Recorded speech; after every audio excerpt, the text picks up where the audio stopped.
രണ്ടാമത് റസൂലുള്ള പഠിപ്പിച്ച കാര്യം, അത് നീ വീട്ടിൽ നിന്ന് ഇറങ്ങി നീ ഒരു വാഹനത്തിലേക്കാണെങ്കിൽ, അതൊരു സൈക്കിളിലേക്കാണെങ്കിലും, അതൊരു സ്കൂട്ടറിലേക്കാണെങ്കിലും, ഒരു കാറിലേക്കാണെങ്കിലും, ഒരു ബസ്സിലാണെങ്കിലും, അത് വിമാനത്തിലാണെങ്കിലും, കപ്പലിലാണെങ്കിലും, അവിടെ നീ പറയുക സുബ്ഹാനല്ലദീ സഖറ ലനാ ഹാദാ വമാ കുന്നാ ലഹു മുഖ്രിനീൻ വഇന്നാ ഇലാ റബ്ബിനാ ലമുൻഖലിബൂൻ.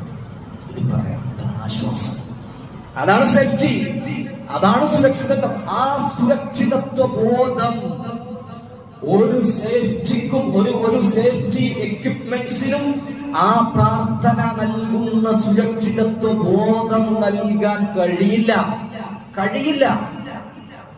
സുബ്ഹാനല്ലദീ സഖറ ലനാ ഹാദാ, ഇത് എനിക്ക് കീഴ്പ്പെടുത്തി തന്നവനായ അല്ലാഹ്, നീ പരിശുദ്ധനാണ്. വമാ കുന്നാ ലഹു മുഖ്രിനീൻ, ഞങ്ങൾക്ക് ഇതിനെ കീഴ്പ്പെടുത്താൻ കഴിയില്ല.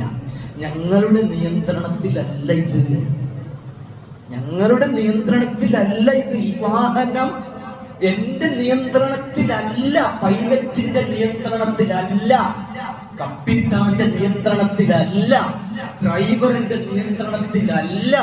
നമുക്ക് ചെയ്യാൻ കഴിയണ സേഫ്റ്റി നമുക്ക് ചെയ്യാം, പക്ഷെ കൺട്രോൾ അതുണ്ട്.